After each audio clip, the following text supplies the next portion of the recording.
I've lost my my play pause shortcut on my keyboard. Like it just doesn't work anymore, and I haven't debugged why yet. And wow, is that disruptive? Reboot. No, I did. I tried rebooting. Oh no. Yeah, I've had some weird issues. Like sometimes my keyboard will stop being recognized until I unplug and replug the USB receiver. So yeah, it's a whole thing. What's also very strange, I've if I'm going to have even more pre-show unplanned follow-up. So this is my 2-week anniversary plus 1 day of being fully vaccinated. So that means now I'm like fully vaccinated. Hooray! And my town has also lifted the outdoor mask requirement, as most places have now. So I have been walking around without a mask outside, and it's still kind of like the first time I did it, it felt very much like this, but it still kind of feels like I'm walking around naked. Like it feels like, oh, this is like I'm feeling air on a part of my skin that I shouldn't be feeling air on. Like it still feels like I have like forgotten to put pants on or something. It's a very strange feeling. Have you guys gotten that? Yes-ish. I didn't go that many places in the past. Don't you have a dog? Yeah, but around the neighborhood, I never wore a mask because our streets are very, very wide, and I would just walk to the other side of the street. Like, okay. It's probably, I'm sure hearing this, it sounds very selfish and very red hatty, but truly, our streets are like, the streets in our neighborhood are like easily 30 feet, which is 10 meters, 30 feet wide. And it was not dangerous or disrespectful at all to just move to the other side of the road if somebody's coming. And that's what everyone does. And that's fine. So yeah, I didn't really have much of this, and I haven't traveled in any meaningful way. So I definitely did put a mask on outside when the situation made it appropriate, you know, when I was close to people, when I was around people I don't know, etc. But that happens so infrequently that I never really got to the point that you're at. But I can't speak for how it was for you, John. Yeah, it was similar here. So I could take my dog for the walk, like for a walk in the park. Like there's literally no other people there, and I'm just in the woods by myself, right? So it was easy to just not have a mask on because you literally don't see another human, and I'm outdoors, right? I think it'll feel weird the first time I do it, like in a place with other people, but that doesn't happen yet. So I don't know. Yeah, exactly. But you are fully vaccinated, to quote Gruber. I am fully vaccinated. John, remind me, where are you in the process here? Next week's show, I'll be fully all set. So you've already had your second shot. Yep, and this is the 1 week after my second shot, and next week's show will be 2 weeks after. That's right. I forgot that you and I did it on Wednesdays because we're amateurs. And then how was your day after second shot? Was it bad or not too bad? It was all right. I mean, I felt cruddy. Had a headache, had, muscle aches in my neck, and just generally felt like that whole run over by a truck feeling, which doesn't really make any sense because none of us know what it feels like, or most of us don't know what it feels like to be run over by a truck, but you just feel like your whole body it's more like being even squished by a giant or something. Like you're just like, ugh. I felt like that for basically the whole day, and then the next day I was fine. All right. So what I'm hearing is after next week's show, then the three of us can all meet up somewhere and hug it out. It'll be okay then. In theory. You still have to make John travel. That's the hardest part. Well, Exactly. I can't travel now. I can't even travel because apparently everyone in Richmond has bought all the gas in Richmond. Oh, there's a gas shortage? I wouldn't have known. Oh, you are such a I haven't been keeping track of this story, but like, what is I saw it's one of those stories that I see by its third degree effects on Twitter, but I don't actually know why everyone is all super nervous about gas. Is there an actual reason, or is it just random? Yeah, like you honestly don't know about this? That's fascinating. So no, I mean, I know people want gas and they're hoarding it, but I don't know why. So I haven't dug into this too much, and as always, I might get the details slightly wrong. But the general gist, as Chief Summarizer in Chief, is that there is a pipeline that runs from Texas to the Northeast, I think, if not all the way to Maine, but it runs somewhere up to your guys' neck of the woods, and it got hacked and ransomed, and it got shut down. And this is the pipeline that apparently provides, I would assume, crude, but maybe it's refined gasoline. I'm not sure, but provides it for like most of the East Coast, particularly the Southeast. And so gas stations on like Tuesday, I think it was, started to run out of gas because I guess they get like daily shipments or whatever.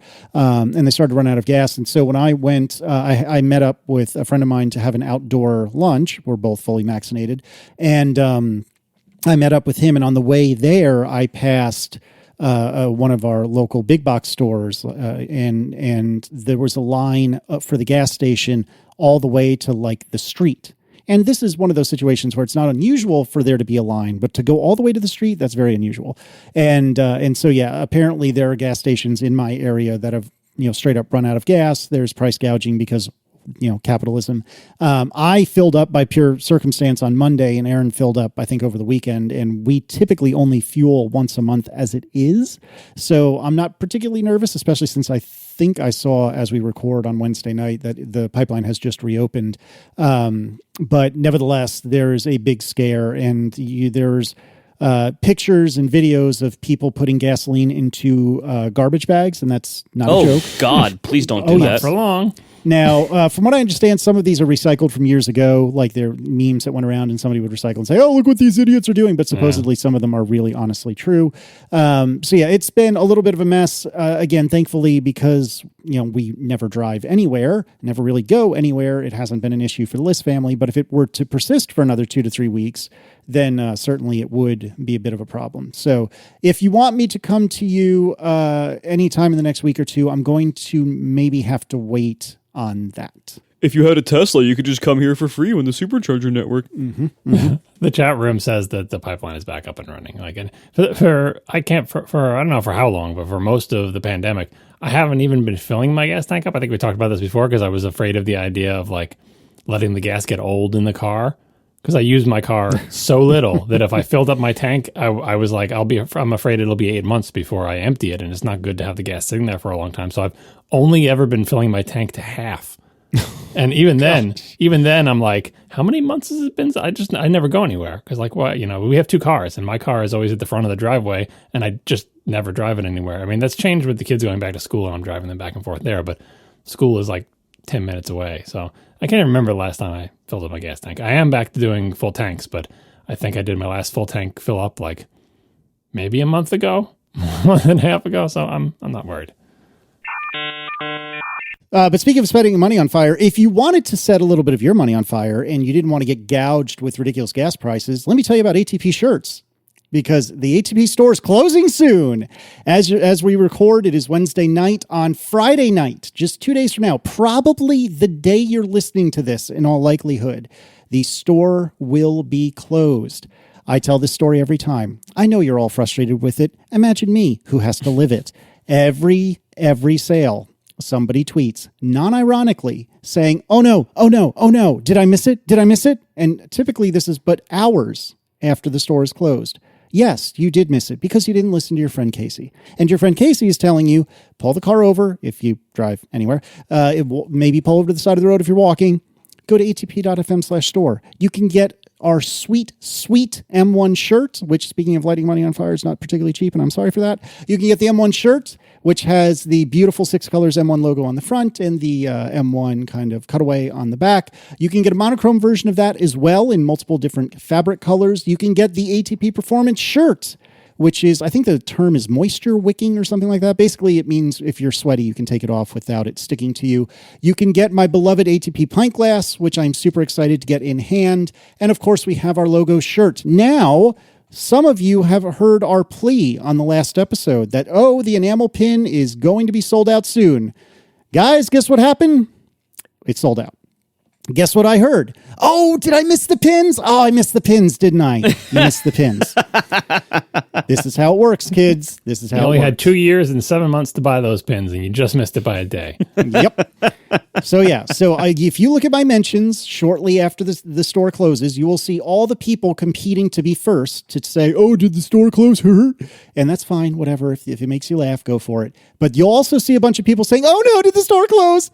Yes, the store closed because you didn't listen to me. atp.fm/store. Now, remember, if you're not already a member, please, atp.fm/join. Join, do it for a year, do it for a month. It's okay, whatever you want. Go use the discount code for 15% off your ATP merchandise at Cotton Bureau. And then you can, just cancel if you want to. But you don't have to do that. You can just continue to enjoy the bootleg and all the sweet, sweet perks that membership gives you, like the bootleg. And an ad-free feed if you so desire. Yeah, there's more stuff. So, anyways, atp.fm/store. The time is now. And if you've already made a purchase from the store, we thank you. And now I would like to tell everybody, this is the time when you forget to cancel your membership. I told you in the last shows, we make it really easy to cancel. You can get the discount and you can just cancel. It's really easy. New instruction. Now, everybody, don't cancel. Just keep it. Just keep it going. Just keep the ball rolling. Get used to the show with no ads in it. It's awesome. Listen to the bootleg every once in a while. It's fun. Now is the time to not cancel. You can if you want to. We make it super easy, but don't. Well done, Sean. Some real-time follow-up for the chat room. For people who don't know, I think I'm making a joke about gas getting old. This is what happens if you don't read enough books about the end of the world. If you read any post-apocalyptic books, inevitably someone does some little bit of research and 3 years into the post-apocalyptic world where the zombies have taken over, the gas doesn't stay good forever. It loses its combustibility. It oxidizes like gasoline sitting in a gas tank of a car eventually becomes no good for making the car go after a certain amount of time. I just did a quick Google for it, and some people are saying ExxonMobil is saying 6 months or whatever. But certainly 5 years into the zombie apocalypse, you find a car on the side of the road with a tank full of gas, you're not going anywhere. So yes, gas does go bad. Sorry. Speaking of more ways to set money on fire, I have some AirTag attachment follow-up. Oh, I actually just got my AirTag, my one and only AirTag, and I like it. And it's actually really fun for Declan to play hide and go seek, where I hide the AirTag and he goes and finds it. But nevertheless, I haven't put it in any sort of mount. So Marco, tell me, how did you set your money aflame to get overpriced AirTag mounts? So, for science, I bought 2 AirTag mounting options from Apple. You were supposed to get the balloons for science, not the AirTag. I did not get the balloons. I also did not get the $350 Hermes one. I got an AirTag leather key ring in product red, which is $35, and I have here the AirTag loop in white, which is $29. This is probably the worst way I've ever spent $64 or whatever that is. I these things are such pieces of crap for how much they cost. First of all, they're both massive. When you compare them to the size of the AirTag, they're ridiculously large. And I would have loved instead, if you're going with the Apple Store provided options, the Belkin Secure Holder with Keyring for AirTag. That would be a much better product, and that's only $13, but that's back ordered until mid-June. Oh my! So I couldn't get those. So I have this plastic kind of rubbery loop thing that loops into itself and tucks into itself. And by the way, the location in which the what is it called, the AirTag loop, the location where it folds over onto itself, there's a very thin part of material there that will bear the entire weight of it if it gets tugged or pulled in just the wrong way. And I don't trust that material thickness for a second. I think this thing is going to break with any kind of stress on it. It doesn't. Neat. And these things don't feel good. The AirTag loop feels like a silicone wrapped sheet of cardboard, and the leather key ring feels okay, but it's not soft or supple in any way the way nice leather is, because there's just not enough flexibility or room for the material. And the main thing with both of these things is that, again, they just make, not only does this double the cost of your AirTag, and frankly, I don't know why Apple's charging as much as they are for these things. Well, I know why, but it doesn't seem like it's worth what they're charging for it. But also the resulting combined sum product of these things is so ridiculously large and bulky. And they're both designed to show off the AirTag, which I guess makes sense if you're Apple's industrial designers, but I think in most cases you wouldn't want to show off your AirTag. I don't know. But anyway, so these things got a big thumbs down from me, and I hope that in the near future all of these inexpensive keyring mounts like the Belkin one become more widely available, or at least knockoffs from Amazon should be available pretty soon. Now I also have some follow-up on, I did actually attach 2 of these so far to our family bicycles. And the attachment method I went with cost significantly less than $29. I was thinking I need to attach this securely to the bikes. Because what if the attachment method I use breaks and the AirTag falls off? I quickly realized if my AirTag falls off, that's not that bad because I can just find it. Right. So I realized I don't need anything fancy, and I wanted something small and discreet and weatherproof. So I just used electrical tape. I used vinyl 3M electrical tape. Duct tape is a little bit better for moisture, just FYI, but it'll be fine.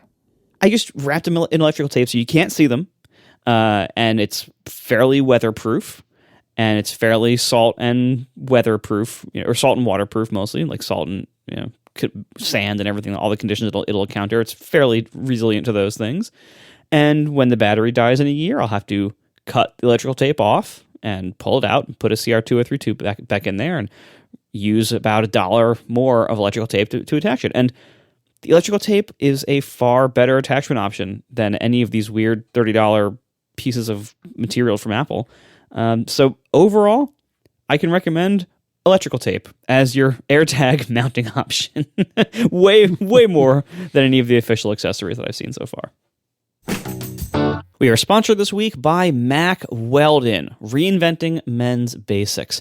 I love Mack Weldon's clothes. I am wearing Mack Weldon's clothes today, as I do literally every single day, because every single pair of underwear I have is Mack Weldon underwear. I threw away everything else once I discovered them. They're that good. I'm also wearing a Mack Weldon t-shirt right now and Mack Weldon socks.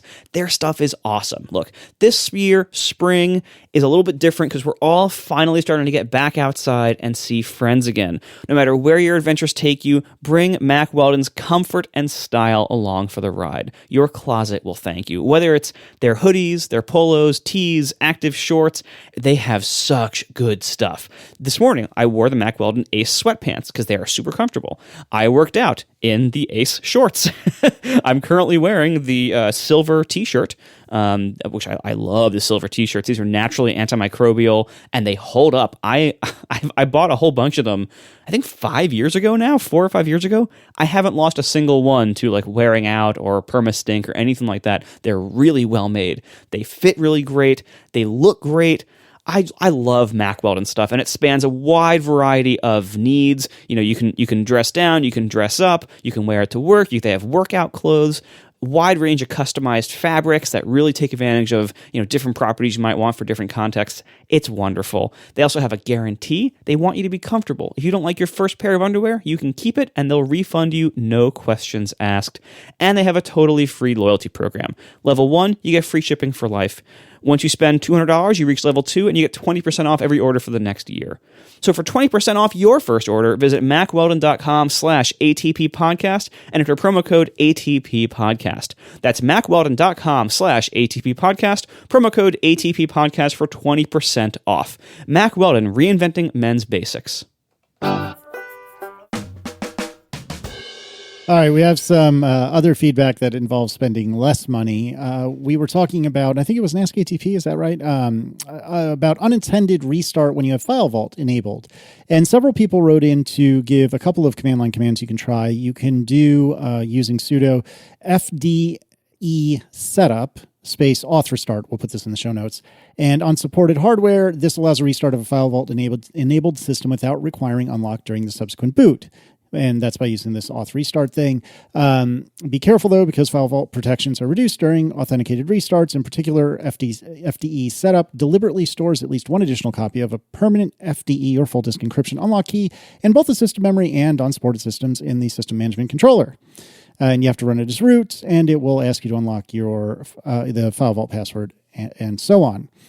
Additionally, Paul Galow writes, I regularly use this method to remotely update Macs via SSH or Apple Remote Desktop. Running software update space -ia, again, it'll be in the show notes, will install all available software updates, then follow this up with the FDE setup auth restart to reboot your Mac. Or you can also optionally do FDE setup auth restart and then -delay minutes and then a numeral. So like -delay minutes space 5 to delay it 5 minutes. And then Hugo Jobling writes, another interesting quirk about the FileVault login screen is that many, or maybe all, Bluetooth devices will not work here. For example, neither my keyboard, the Keychron K2, or mouse, the Microsoft Precision, will work at this logic screen. I keep my keyboard connected via USB as a result, according to Hugo. So that is something I did not know. Today I learned.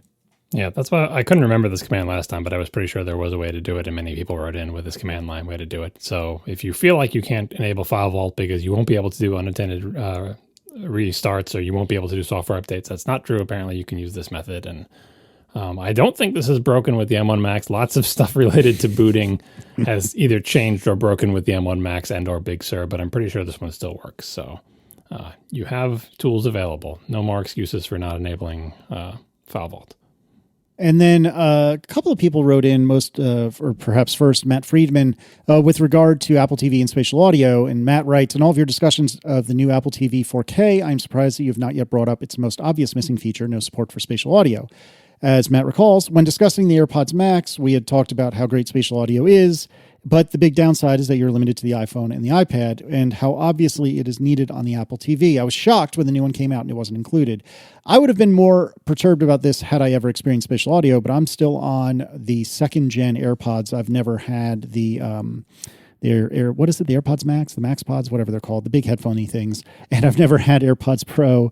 So I've never experienced this, even though I've heard it's really delightful. But I don't know if you guys had thoughts on that. So I have experienced it, and unless I'm entirely misunderstanding this feature, and maybe Marco can correct me if I'm getting it wrong, but when I tried it, and my understanding of what it's supposed to do is it's like, so you put them, I tried it with the AirPods Pro because my wife has them, right? You put them in, you put in the spatial audio, and then say you're looking at your iPad, right? It uses whatever, various sensors and stuff to understand where the iPad is in relation to your head so that it fools you into thinking that sound is coming out of the iPad. So if you take the iPad and move it to your left, all of a sudden the sound is coming from where you moved the iPad to. And you take the iPad and move it to your right, oh, now it's coming from the right. As opposed to just traditional headphones where no matter where you move the iPad, if you have the headphones in your ear, they sound exactly the same. You can move the iPad up, down, left, and right. It doesn't change the sound, right? Am I getting this right? Like, this is what spatial audio is supposed to do? So that's one of the things it does, but then it also allows it to then act like surround sound. So it not only does it sound like it's coming directly from the iPad, even when the things are in your ears and you're moving your head around, but the idea then is that it can also then position sounds like around you or behind you like surround sound would. Yes, I haven't heard that part of it. I've heard the panning, make it sound like the sound is coming from the TV part of it. I understand where people are saying like, oh, spatial audio, that should be used to trick me into thinking I have surround speakers. But I think the thing that makes it sound like the audio is coming from wherever you move the iPad or the iPhone to, I can understand how that would work. And I have experienced it. And yes, it does. It feels like that. Like it can trick you into thinking, oh, the audio must not be, when you forget to like your AirPods don't connect or something and the audio is coming out of the speakers of your device, but not your headphones. Mm-hmm. Very often it feels like that. You're like, oh, I guess I forgot the audio is still coming out of the speakers. I forgot to change it to AirPods, but you didn't. You did change it to your headphones. It's just fooling you into thinking the audio is coming from the iPad or something. But first, on that specific feature, that's pretty much never what I want when I'm like watching TV on my iPad or something. I don't want it to sound like the sound is coming from the iPad. I want it to sound like the sound is all around me, right? I don't, part of the reason of putting in headphones is it's a more quote unquote immersive experience than sound coming out of the iPad that's sitting on my lap, right? So that is an anti-feature for me. And same deal when watching television on a big television. I don't want the sound to sound like it's coming from, the person's mouth on the screen. A lot of modern TVs do this with their built-in speakers now. They take pride in the fact that they do, I'm assuming they do facial recognition or whatever and figure out where the speaker is, like the person who is talking, not the audio speaker, but they figure out where the person who is talking is on the screen. And they try to make the sound with the built-in speakers come from that location because the speakers essentially shake the screen. Like the screen is like one big, speaker diaphragm. But that's not what I want. That's not how I want audio to work. In general, for things like movies with surround sound, I want it to sound like you're in a movie theater where, yes, I want all the sound to be even coming at me, but I don't want to think the sound is coming from a particular speaker. I want to feel like I'm completely immersed in it, right? So if people want spatial audio because they want the audio to sound like it's coming from their screen or really coming from their headphones, more power to them, but that's absolutely not what I want. If people that think that the sound that it is able to simulate surround sound convincingly from headphones, I haven't experienced that, and I am very doubtful that it's going to, kind of like sound bars. Like, yeah, you can do tricks, you can do bouncing audio, and obviously headphones you can do more tricks, but they don't have my head-related transfer function. How good could this possibly be? What Sony has taught us that just, they can try their best, but in the end, actual surround speakers, if you want that, are the way to go. And actual surround speakers do not try to make it sound like all the sound is coming from the television screen. They might make it sound like some sound is coming from behind you, because guess what? It really is, because there's a speaker back there. So I'm not shocked that it wasn't included, and I'm not sure I would even want it to be included. But all that said, for the people who do want it to be included, it does seem kind of silly that it doesn't support it. This is a completely Apple ecosystem, and for the most part, an Apple TV doesn't move. So it's not like they have to do complicated math and computation to figure out where everybody is. Like, they're probably in front of the TV, and that's where they're going to stay. And it seems like all the hardware on the Apple TVs must be there for this. I mean, didn't they put like a thread radio in the Apple TV? Like, they couldn't put in whatever they needed for U1 or, I'm guessing that's the issue right there. That they don't have the U1 in there? I'm guessing that, we know the Apple TV doesn't have a U1, but I think the bigger problem is the AirPods don't have a U1. And I think you can look at the AirTag as an example of what's like the smallest you could make something that is, self-powered, that has a U1 and, any kind of basic logic.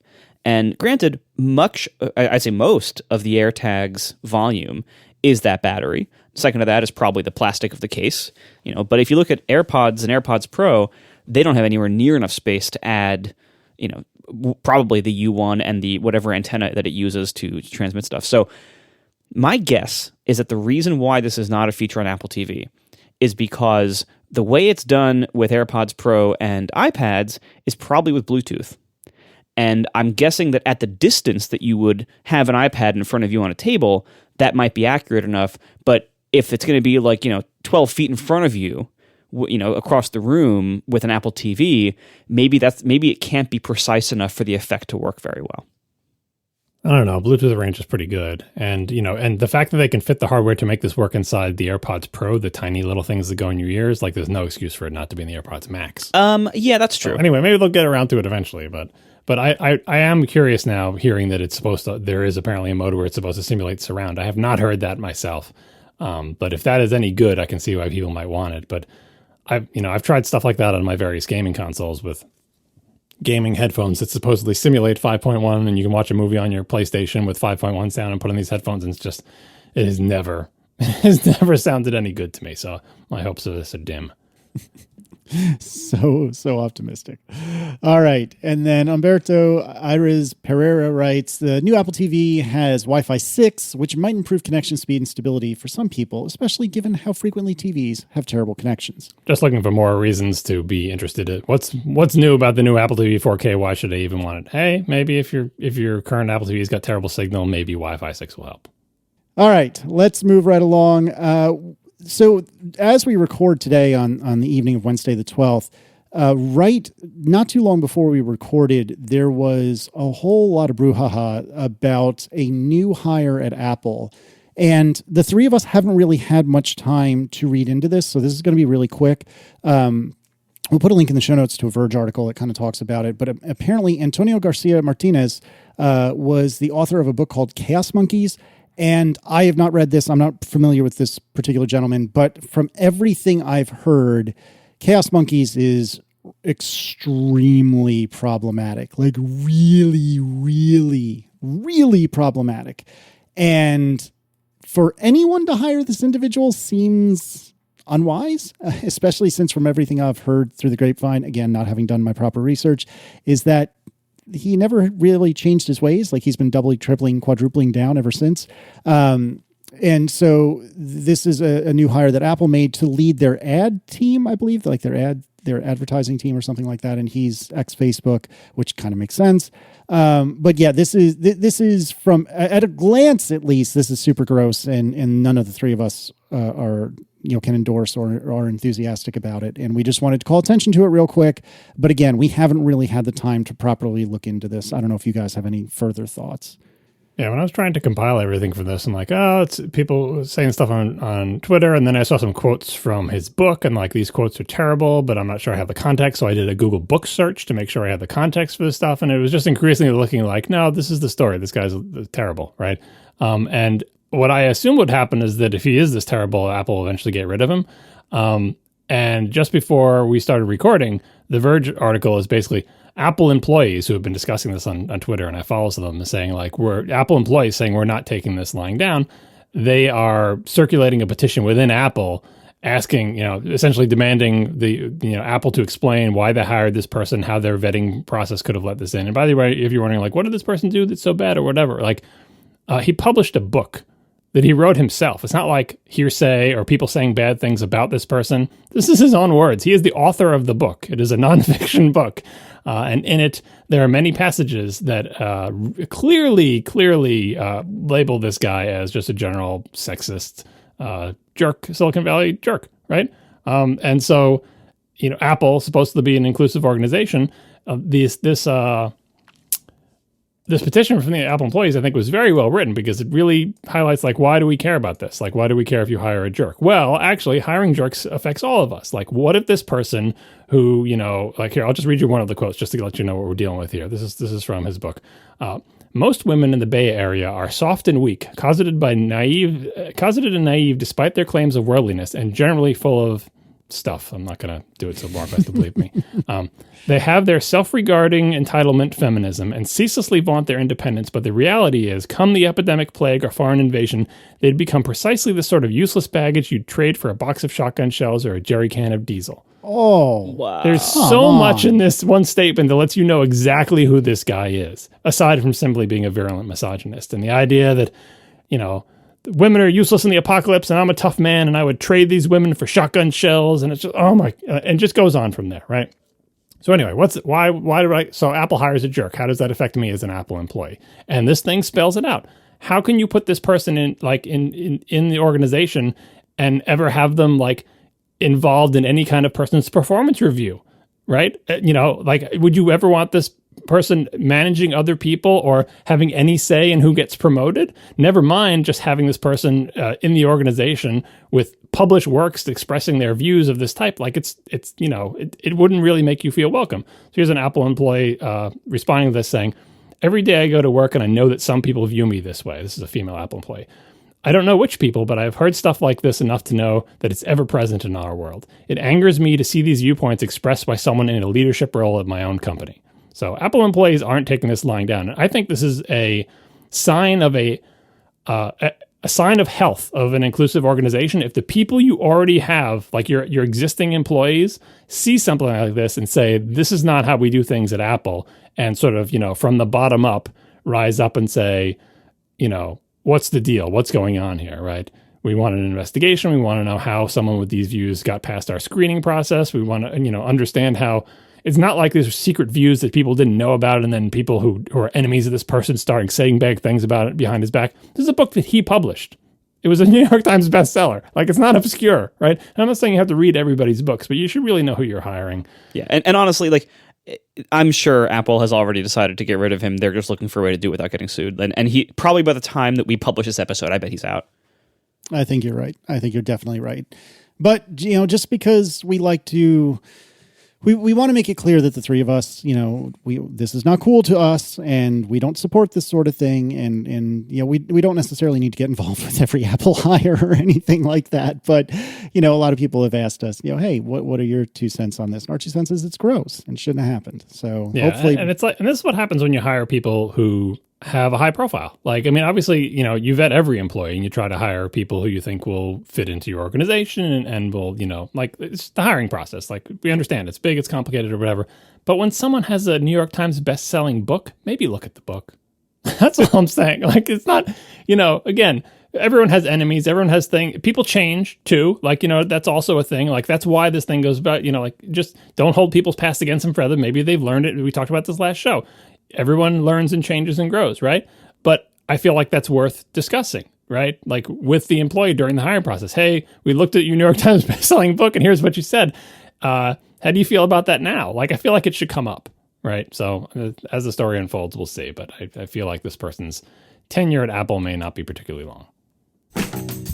We are sponsored this week by Memberful. Memberful allows you to monetize your passion by selling memberships to your audience. This builds sustainable, recurring revenue, and it's used by the biggest creators on the web. Memberful gives you everything you need to run a membership program. This includes all the features you might expect: custom branding, gift subscription support, Apple Pay support, free trial support. You can offer private podcasts to your members, and tons more features than that. And of course, you have full control and ownership of your audience, your brand, and your membership.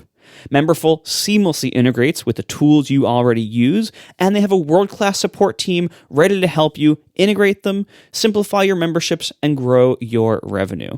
And of course, Memberful is passionate about your success. You will always have access to a real human on their support team.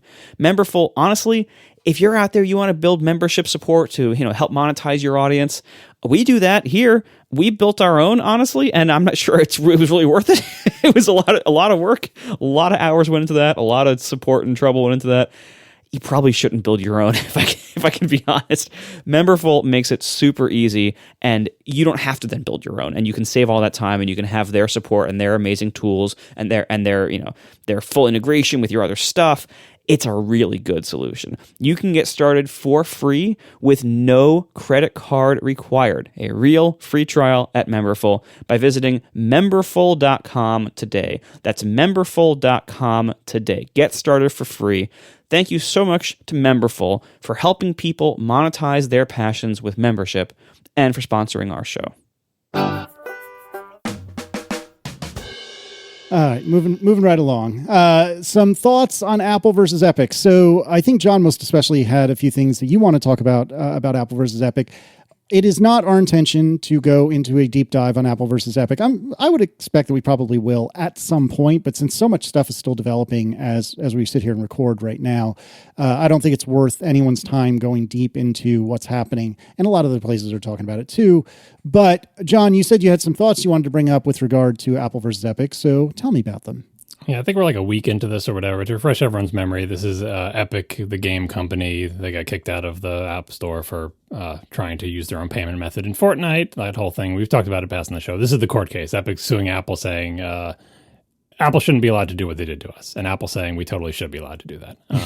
And just, the general consensus seems to be, and it has always seemed from the beginning, Apple's going to win this court case because Epic doesn't really have much of a particular case to make, except for saying, hey, no fair, we don't like that, right?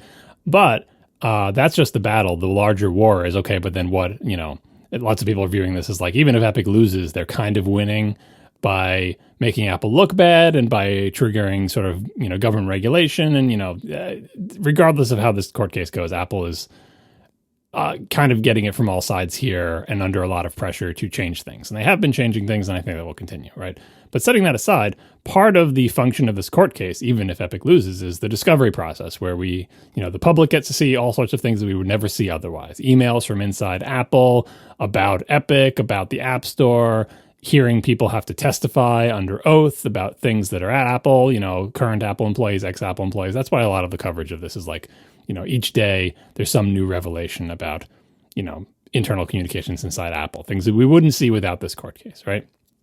And I've mostly not been following it too closely because, again, I don't think this court case is anything consequential is going to happen. I think we just have to wait for it to be over and then see what the actual fallout is for Apple.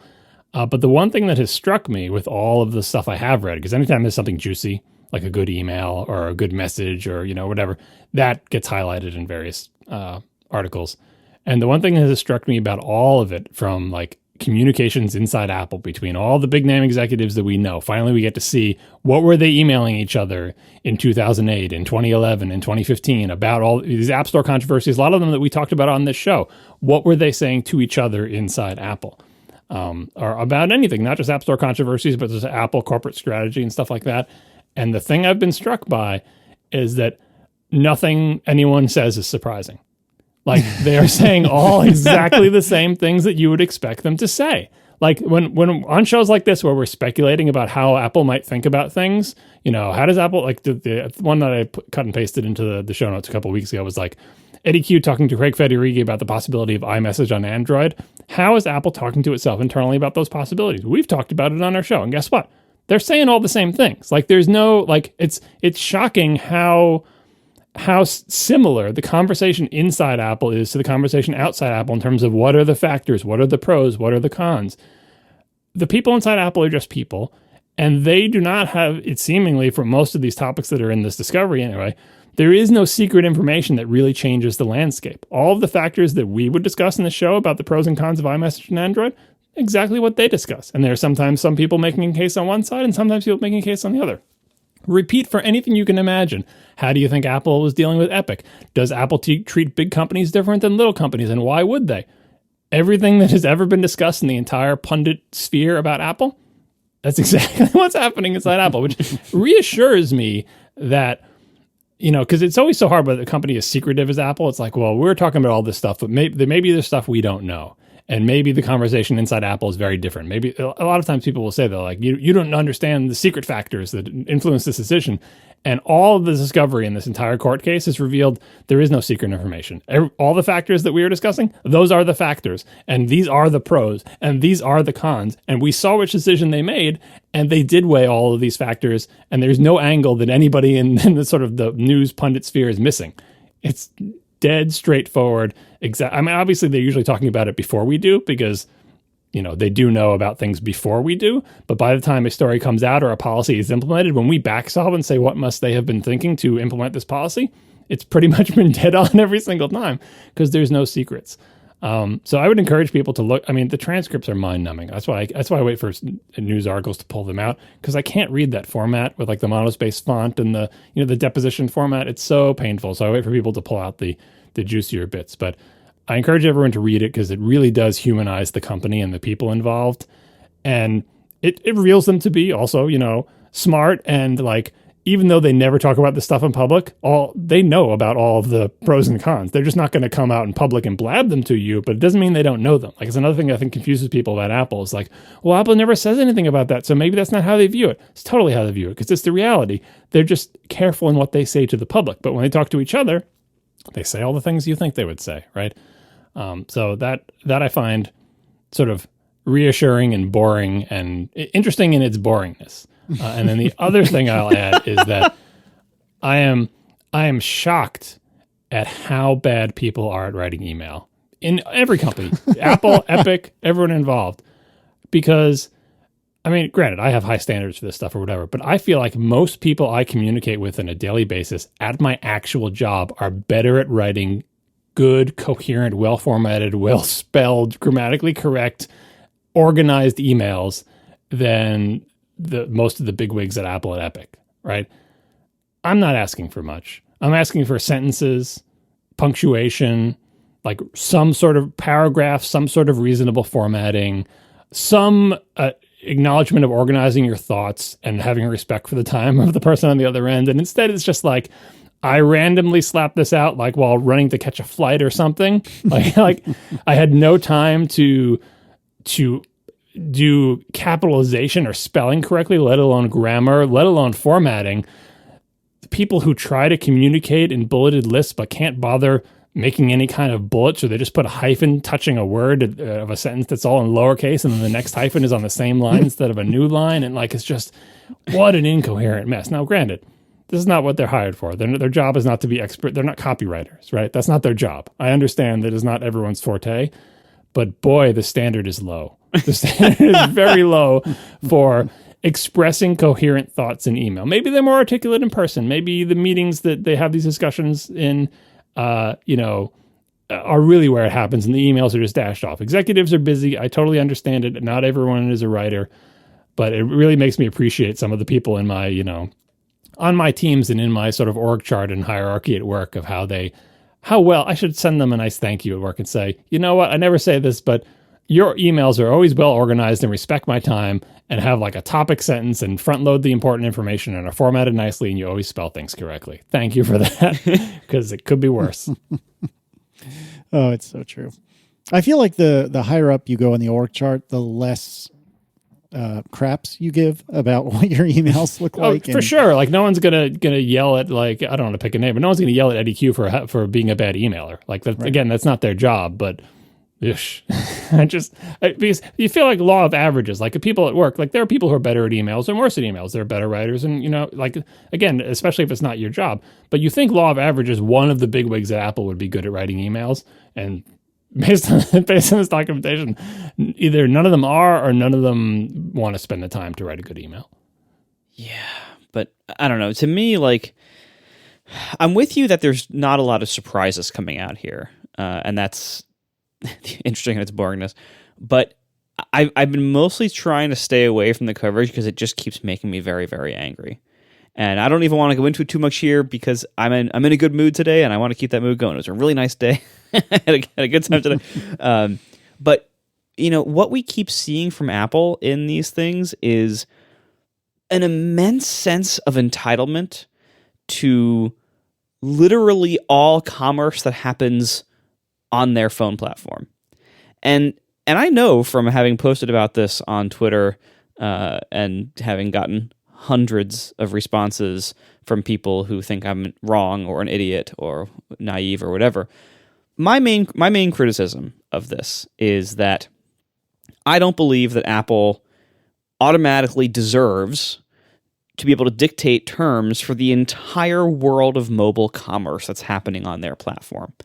When the phone was new and when this world was smaller and more specialized and more competitive, you could argue, like, well, they can dictate these terms just like a game console or whatever, and okay.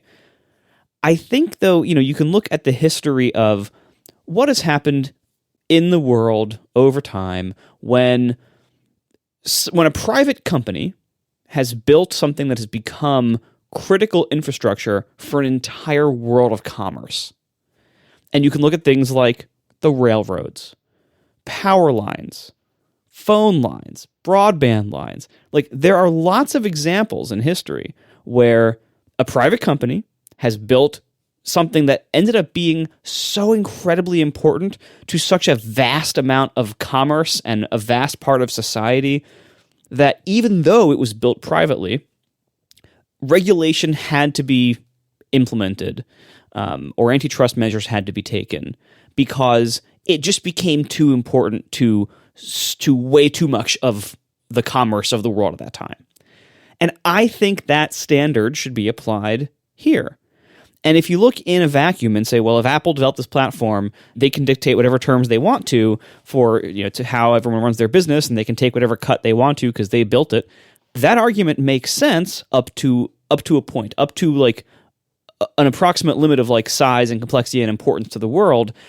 And the world of mobile apps is so big and such an important part to so much commerce these days that I think it has crossed that threshold where regulation or antitrust actions need to be implemented here for the benefit of society. Like, it is now too big. It has crossed that threshold where that's now warranted. And I don't think that we should have sideloading or alternative app stores or things like that. I think it would be better for the platform if we don't get those things. I do think in order to relieve this anti-competitive behavior and kind of relieve the pressure valve on this, I do think we need to allow apps to have alternative payment methods if they want to. A lot of people also misunderstand that argument that I'm saying. I'm not saying that everyone would stop using Apple's payment system. I wouldn't even stop using it in my app because Apple's payment system has a lot of merits. It is easier. As a customer, I do usually choose it if I have the option. It has a lot of advantages. People, as Ben Thompson often says, people tend to make sure that credit card is up to date. And so on subscription billing, you do get like fewer failures and cancellations and everything due to expired credit cards and everything. So there are lots of value points in Apple's system. And I think if they allowed people to have their own payment methods in their apps, I think many apps would still use Apple's just because it is somewhat competitive on those areas. But I also don't think it is best for the world right now, including Apple, for that to be dictated as the requirement that everyone must use the system and no other for this category of digital goods that isn't even all purchases made through the iPhone. People keep making like consumer trust arguments, and those arguments completely fail to hold any water whatsoever once you look around and realize how much people have no problem using their credit cards to buy all sorts of other stuff through the phone that doesn't fall under in-app purchase rules, things like physical goods, services, stuff like that. Like, there's lots of things that you can buy by typing in your credit card details or using Apple Pay on the phone, which is not going through the App Store purchase system, and people have no trust issues with that. So I think that whole trust issue thing, I think that's a BS diversion. But going back to it, I think the rule that you must use Apple's purchase system is going to fall. And I think Apple should let it fall, however that happens, through lawsuits or government or both. Because if they don't let that fall, way worse stuff is going to happen. If they don't loosen control on that one point, they're going to lose way more control when governments step in and make them do things like allow side loading or alternative app stores. Because that's the next step. If Apple will not budge on the payment rule, that's going to happen long term. And I think that's way worse for the platform if that happens. So I hope Apple loosens their grip on the payment processing rule, because that, first of all, I think that's an overstep. I think Apple should not be requiring that all digital purchases use their system. I think that's overreaching. That might have made sense 10 years ago. It doesn't make sense now. There are lots of problems with that, including things like Apple launching all their own competitive services that competitors literally can't match because of that pricing rule and everything. So there's all sorts of problems with that now. I think that rule needs to go, as well as the rule that says that you can't talk about the rules around payment in your app. Those two need to go. And I think if Apple loosens the grip on those things, it will save them from much more severe forced changes from governments down the road.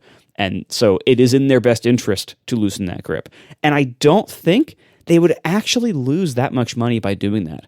Honestly, if you look at, what people do today, what big companies do today, you got people like Netflix and everything who just bailed out of in-app purchase years ago. And so many of the big companies that would be paying Apple 30% have already left or already have their own alternative set up that they're trying to draw people to.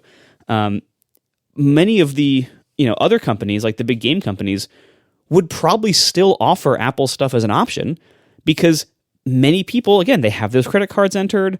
Their parents might have like certain like restrictions set, if for kids purchases and everything. So actually, I think Apple would still make a killing with their in-app purchase system if it got to compete on its merits.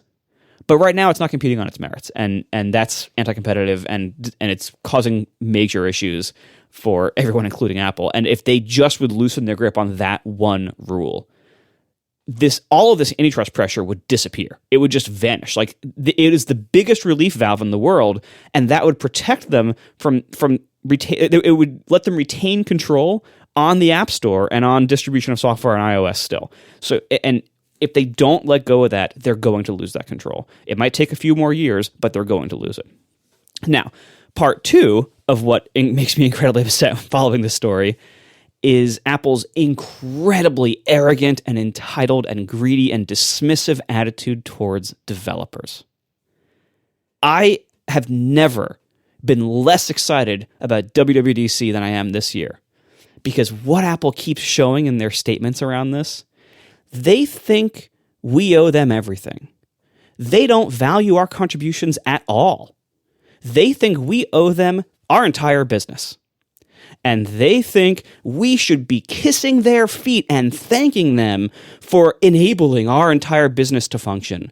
And we need to be, quote, paying our way for the App Store and paying for their developer tools with our 30% commissions. We should be bowing down and kissing their feet.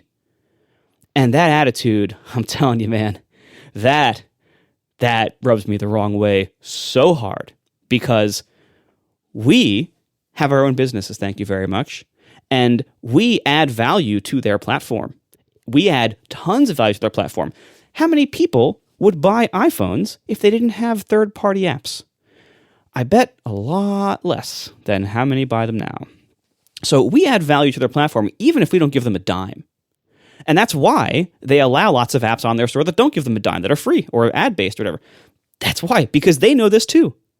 Now, in addition to us, to them not needing our 30% because we make the iPhone valuable and they make a lot of money off the iPhone, we do pay them in other ways.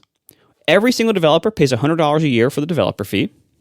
And then there's search ads that many of us are paying now.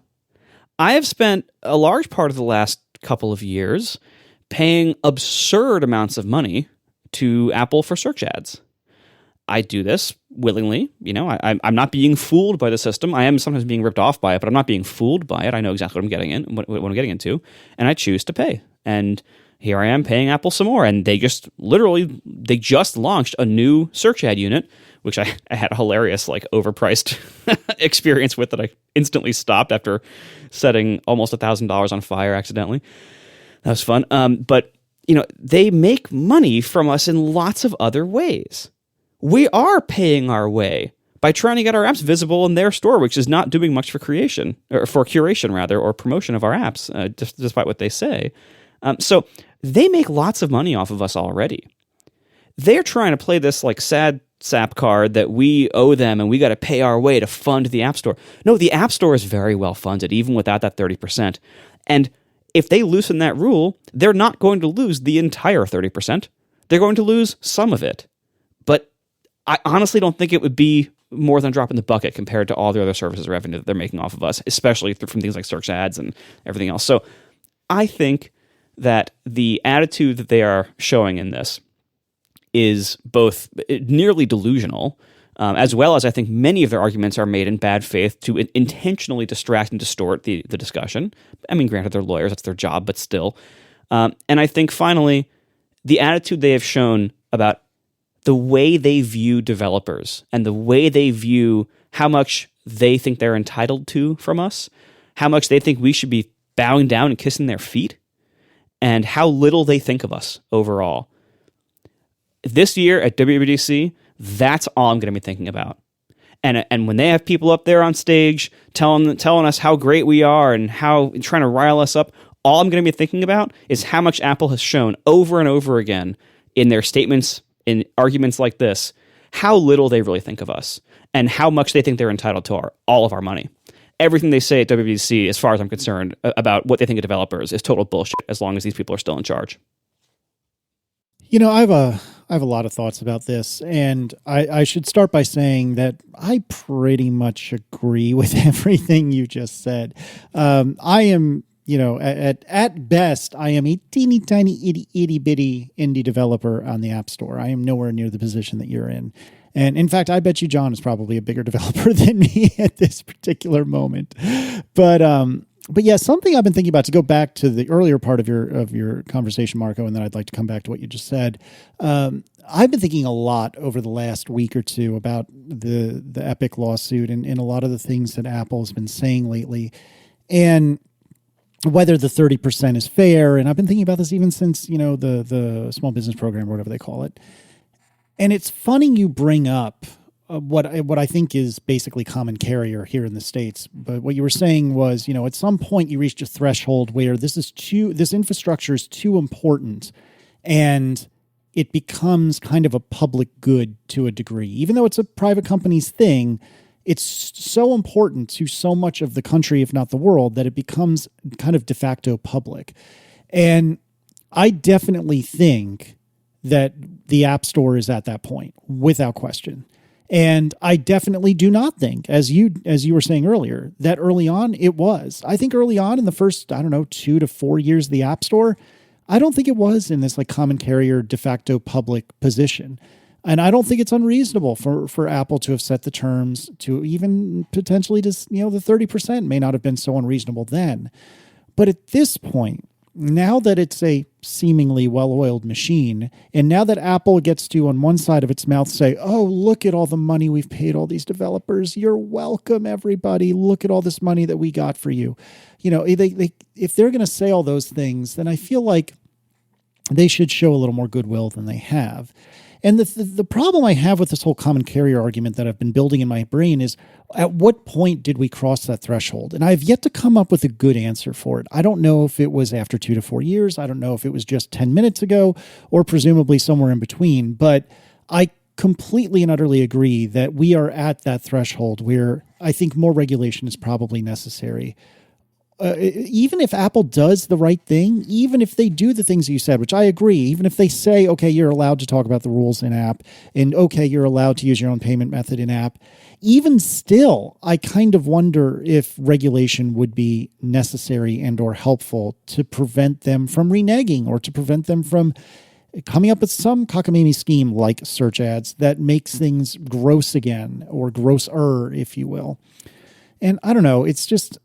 I definitely think, and I was planning to bring it up tonight, so great minds think alike. I definitely think we've reached that threshold, though, where this is a de facto public good. The other thing I wanted to comment on, I completely and utterly agree with you saying that Apple is looking for us to kiss their feet and saying, oh, you owe us, you owe us, you owe us. 100% agree. However, for the sake of conversation, are they saying that because they're thinking of Facebook and WhatsApp and people like them, and they're not thinking of the yous and the me's and the johns of the world? Again, I agree with you. Don't get me wrong. I'm just trying to play devil's advocate here.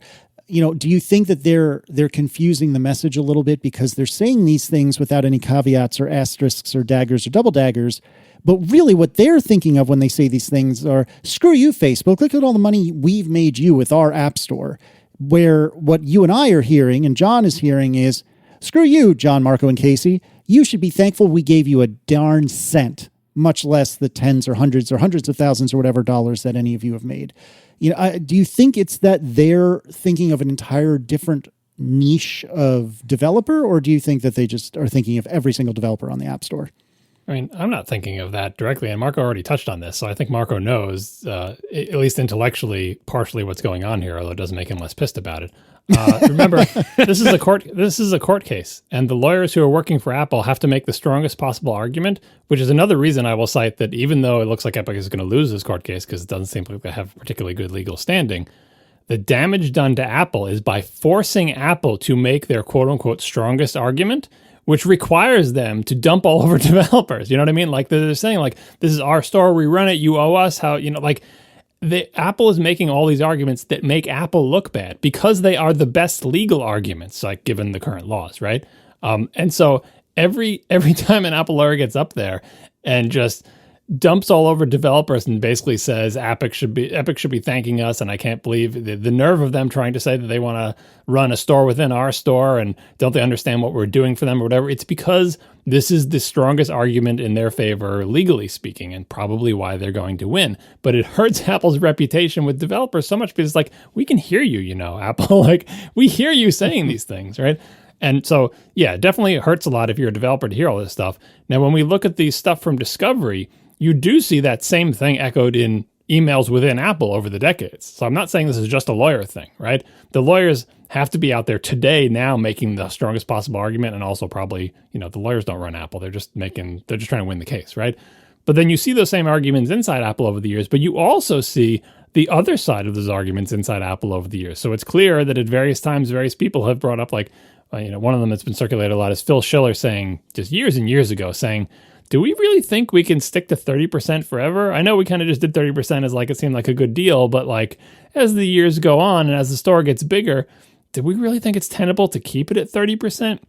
Or should we maybe think about lowering it like on our own from a position of strength rather than being forced to lower it? And it seems like Phil lost that argument because the answer is we're not going to do it until Congress essentially starts making noises and we get scared, right? Maybe that's why he's on the roof. Even then, we'll do it in a jerky way that makes it complicated and make people apply and have all these dumb rules. And, we've talked about this in the past, right? So, like, this is another example of the boringness of, like, when we were all talking out here of, like, it seems like Apple really doesn't respect developers and it seems like Apple is thinking of developers in this way. People could say, like, oh, that's a very uncharitable interpretation of Apple. You don't know what they're saying internally. Just because you see this policy doesn't mean that they have this dim view of developers. But now that we see the Discovery, we're like, that dim view of developers exists within Apple and was a factor in these decisions, right? Also, we get to see the other side, and that, Apple is a big group of people. Not everyone agrees all the time, and at various times, people have had different ideas about what they should do. The iMessage thing is a great example. I didn't dig into that because I guess we'll put a link in the show notes. You can look at it or whatever. But it was like, Eddie Q saying, like, it's the quote, we really need to bring iMessage to Android, right? Like he wants to, like, he realizes iMessage is a big thing. And by keeping it Apple only, we're stopping ourselves from like becoming dominant, the dominant messaging platform, kind of like, like cross-platform messaging, to sort of own the world of messaging. Seems like we could do that. We're doing really well. And the other side of that is like, yeah, but iMessage does keep people on the iPhone, right? And it's a thing that keeps people from buying their kids cheap Android phones because they want to be able to do iMessage. And like, again, both sides of the issue are presented. One side is kind of like, oh, we're leaving money on the table. We could become the dominant force. And the other side is, but we need to protect ourselves, right? And all these developer issues are the same thing. Someone's saying, we've had 30% for a while, and like there's no real reason for it other than we can get away with it. Is it a great policy to just see how long we can get away with it until the peasants revolt? Or should we now, so we can look magnanimous? And again, I think this was like 2011 or 14. Like, this is not like last year they were discussing this. It was a longer time ago. And the pitch was, let's do it now. You can see like, oh, everyone will just be so happy. Imagine that WWDC, whatever year it was. If it like in 2011 or 2014 or something, Apple had just come out on stage and said, remember the 30%? Now it's 15 for everybody. People would have gone nuts. Like we would have loved it. It would have been, because it wouldn't be because Congress is investigating them. It wouldn't be because they're being sued. You know what I mean? It would be because Apple sort of read the room and figured, let's do this now so we look like the good guy. But that faction or that idea didn't go anywhere inside Apple, and they had to wait until it came to this. So anyway, I feel like I feel differently than both of you about the whole sort of monopoly aspect and how important Apple is and all that other things or whatever. But I agree on the important part, which is we can make new laws, and we should. And Apple is going to be subject to them. So Apple really should get out ahead of this even more than they have. And even when Apple wins this case, they should really strongly consider the things that Marco is suggesting or other things like that, because, just ask Microsoft, if you try to take a hard line, it may not kill your company and they may not even break you up. But there was a long period where after the Microsoft antitrust trial, where Microsoft was like wounded, let's say. It was limping for a while. Like it hurt Microsoft to go through that, and it took them a long time to recover. And they never were what they were before, which is probably a good thing because we didn't need that in the world. But if Apple wants to learn from that, and I think Apple has learned by like doing stuff. They did the small business program. They're trying to loosen things up or whatever. But at the same time, they have a bunch of lawyers every day spouting stuff in news stories that makes Apple look so bad to many of its stakeholders, right? To the public too, I think it makes Apple look bad, but certainly to developers. And I've seen so many sour attitudes about how developers are feeling. And I feel like Apple could say, the lawyers are just saying that. And I know we said that in an email, but look, here's the other email. We discussed it internally, but just don't pay attention to the lawyers. They have to say this to win the case, and they're going to win the case. But don't feel bad, developers. And it's like, I don't think humans work like that, Apple. We're still kind of pissed at you. Well, and it's not just the lawyer saying it. It's the executives saying it. It's the press statements saying it. It's all the little PR studies they put out about, look how many jobs we're creating. Like you can see it, and it's in those emails from higher ups and everything. This is not just something the lawyers are saying. Like the attitude that Apple reflects. Like I said, it is in the emails, but the other side is also in the emails. The other side is not from the lawyers' mouths ever. Fair enough, but there's not a lot of that other side in the emails. At this point, it's hard to quantify how much developer goodwill Apple has set on fire in the last couple of years. But they just keep digging and digging and digging. I don't want to speak out of turn here, but occasionally Apple has asked me for some kind of quote or possible thing they could use in a press release. I wouldn't give it to them now. They haven't asked recently, but but I would comply in the past. I would gladly help, try to help them out because I had a better image of what that relationship might have been. That goodwill is gone now. I would not cooperate with them on that kind of stuff now because the way I view my relationship with Apple as a developer is completely different now than it was a couple of years ago. And I see now really what it is and how they see it. And I see that they don't value me very well. They think things about our relationship that I don't think. That I see things very differently. And I can't imagine looking across the industry how many developers feel similarly. How many developers might do something to work with Apple or to help them out who now won't. how many apps that developers were thinking about making that they now just won't. How much developers are motivated to adopt Apple's newest technologies, to support Apple's newest devices, who now just won't. How many developers out there who might have tried a cool new business model in one of their apps, but can't because of the stupid in-app purchase rules, or won't even go near it because it's near the edge of the rules, and they know better than to even step near them because they know Apple will just bite their head off at any moment. It's really hard to quantify all of this, but this is real massive damage Apple has done to themselves out of sheer greed. I have very little respect for the leadership of Tim Cook. I know a lot of people out there like him. I really don't. And this is one of the areas that I think he has really put short-term gains above long-term value. And I can't imagine how they're going to recover from this. It's going to take a decade to recover from this if they turn around now. Like the opinion of developers, or the opinion developers have of Apple, I don't think has ever been lower than right now. They're going to have to really change a lot of things to turn that around, and I don't see them changing any of them.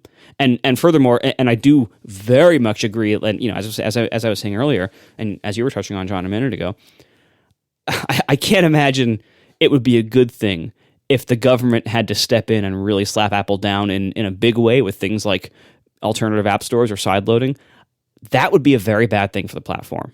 I really hope that Apple sees that too, and that Apple pulls their own relief valve before a government has to do that to them, because that's not a good thing if that happens to the platform. But again, why Apple hasn't pulled this relief valve yet, I think, is entirely down to just short-term gains. It's a services revenue company now. Look at all the services revenue growth. What services revenue mostly means is the Google search deal and App Store taxes. That's what that mostly means. It's not everyone buying Apple TV Plus.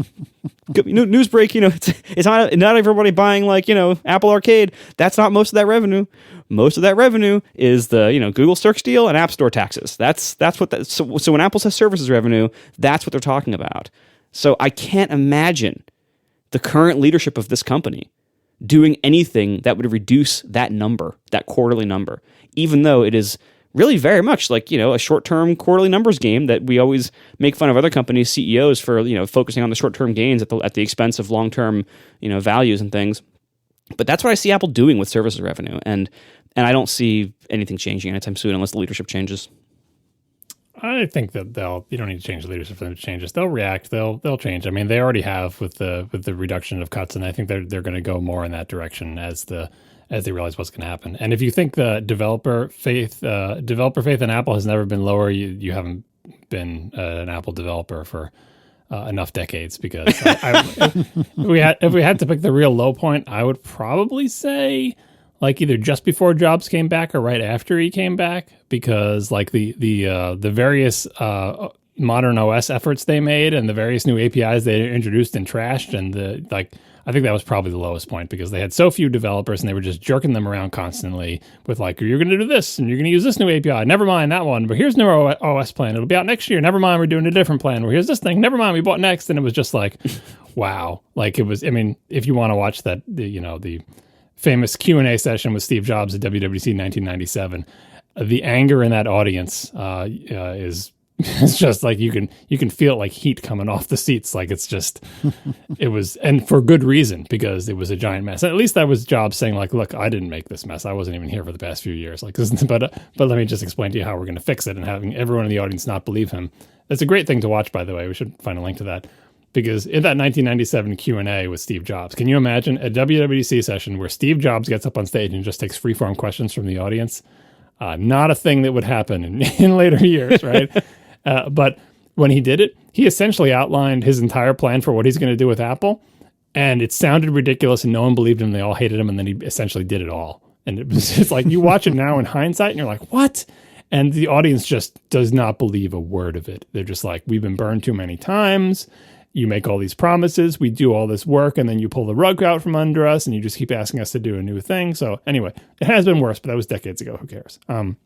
I did want to say that I looked up the email that I was trying to refer to. It was 2011 from Phil Schiller. The App Store was 2008? Yeah. Right? So this is 3 years into the App Store. Phil Schiller comes out with his own infinite timeline thing. Food for thought. Do we think our 70-30 split will last forever? He's going to say, sure, it's good now, but is it going to be forever?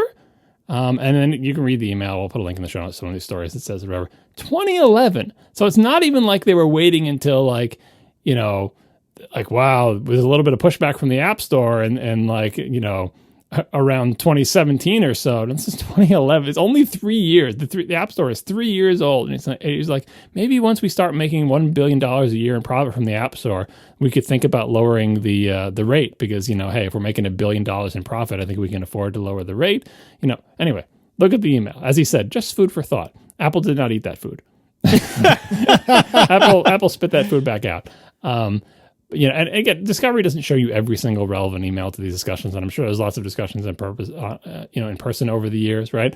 So, it shows me that these thoughts are in Apple's mind, but we know what they did, and we know the only thing that actually caused them to act has been this government pressure. And the thing you were talking about, Marco, of like developers' sentiment turning south and all the things they're missing out on, I think the biggest reason that I'm rooting for some kind of regulation in this area that affects not just Apple but everybody is the idea behind like, hey, if you can't make your business plan work in the App Store, or if you don't like Apple's terms or whatever, although Apple I think is not a monopoly and therefore not subject to all the restrictions that these court cases seem to want to put Apple under, saying, hey, Apple shouldn't be allowed to do this. I don't think Apple is a monopoly, but there is a duopoly for sure, which is Google and Apple, right? And so if you don't like Apple, why don't you try Google? Google's not that much different. They are different in some important ways, but not that much. Like, both of them have a fairly strong grip on their App Store. And it really makes it so that, this is what, Marco, you were getting at, of like the entirety of the mobile landscape. I don't think Apple is the entirety of the mobile landscape, but Apple and Google, to a first approximation, are very close to the entirety of the mobile landscape in the United States, right? And that is a problem. It's not as big a problem as when Microsoft had 90-something% market share, but it's not great when Apple and Google have combined again in the US 90-something% market share, because it means that if you don't like something about the App Store, it's like, well, fine, just go someplace else. Where else am I going to go? Should I make my own mobile phone platform and try to compete with Apple and Google? Or is it not possible to, participate in the ecosystem of the most important computing device that everyone on the planet uses, right?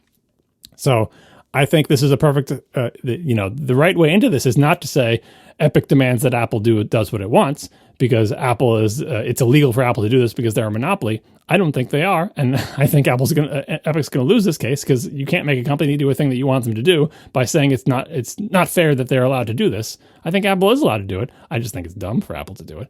But that's why we have a place where we can make new laws and say, hey, the situation is what it is, and I think we should, just like when there were, 5 movie studios or, 5 music labels or a small number of phone companies, even after the breakup of AT&T, we apply regulations to industries even when one company doesn't have a monopoly, just because we know that a very small number of companies encompass the entire world. Like, there used to be much more sane regulations about owning multiple television stations and also newspapers in the same jurisdiction and everything, to try to prevent anyone from getting big enough to be a threat. And here I think we've let the world of mobile platforms get to a point where there is essentially a duopoly. Again, in the United States, it's slightly different, perhaps in China and other places. And that we need new laws to address that, new restrictions on this industry to make it so that their power is slightly lessened, without saying, you need to be broken up and the App Store needs to be a separate company, without saying any disgruntled developer can demand that you do what you want within your App Store, because, again, that doesn't make any sense when we don't have an actual monopoly. But regulation makes sense when, there are a small number of companies that completely define an important section of the economy, and this surely qualifies. Obviously, anytime any laws are made in this country, it is a very fraught endeavor, because our lawmakers, I was going to say our lawmakers are dumb. Some of them are dumb. Many of them are bought and sold due to our dumb laws that allow them to be bought and sold. It's kind of a cycle there. You see, we get anyway.